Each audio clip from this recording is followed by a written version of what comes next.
Gender norms as a societal construct can be extremely detrimental to the individual and to the world.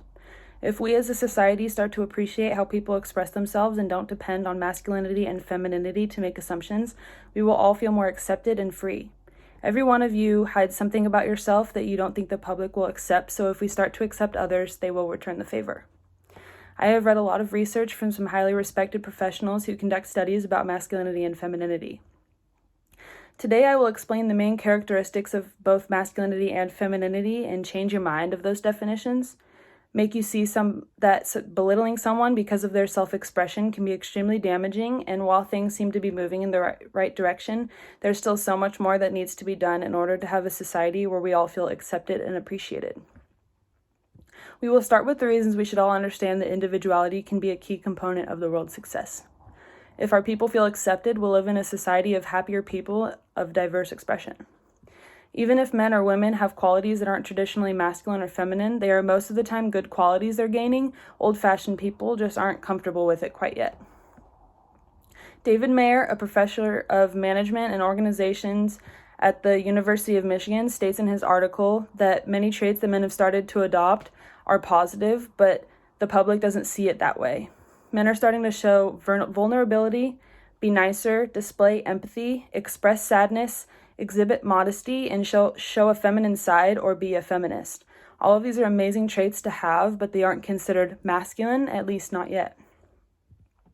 In a study done by Henschel, Hyman, and Puce, they sought to determine if men and women differ in their stereotypes, if they differ in self-characterizations, and if men and women's self-characterizations differ from those of their gender groups. Women seem to rate themselves more stereotypically, which is unfortunately a result of societal norms. They rated themselves to be less assertive and less competent in leadership. Men rated themselves not stereotypically, but as more communal. These findings overall showed a focus on agency and communality. Allowing people of power to express their individuality will push those who are afraid. Harry Styles did a Vogue cover and article to show that people who don't fit into traditional views of masculinity can still be loved by so many. I appreciate how unapologetically himself he is and always has been, and I think he's a great idol for people to have. Wharton University's article about how people categorize men and women leaders showed me that any individual can be influential and lead people no matter how they express themselves. There's so much discrimination in this country based on societal standards of masculinity and femininity. Becoming open-minded to all varieties of people can help you further understand the world and yourself. If we don't adopt new definitions of masculinity and femininity, the human population will continue the vicious cycle of closing themselves off and not truly being themselves. Rebecca Clay's article is about 3 psychologists whose goal is to redefine masculinity. Seymour, Smith, and Torres launched an awareness program for middle school and high school-aged boys about the limits of masculinity and how that might be what leads to aggression. Their hope was to expand the notion of maleness and keep the positive traits of masculinity, but also include a full slate of human emotions.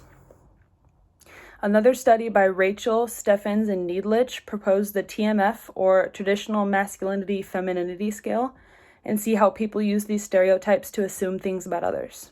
They conducted a study to test its validity and reliability, and these findings were what they expected. In a group of women ranging from heterosexual to bisexual to lesbian, the heterosexual women scored higher in femininity and lower in masculinity than the lesbian subjects. Their tests guessed sexual orientation quite well based on their scale, but this does not mean that personal attributes directly relate to sexual orientation. It's simply a scale that was created to draw parallels, not make assumptions. How does assuming things about others benefit a person? The short answer is it doesn't. All it does is hurt others and make them further believe that they will not be accepted for who they are. The United Nations article on gender stereotyping really gives you all you need to know.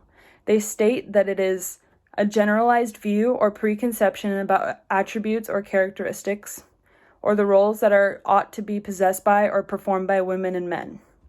A gender stereotype is harmful when it limits women's and men's capacity to develop their personal abilities, pursue their professional careers, and make choices about their lives.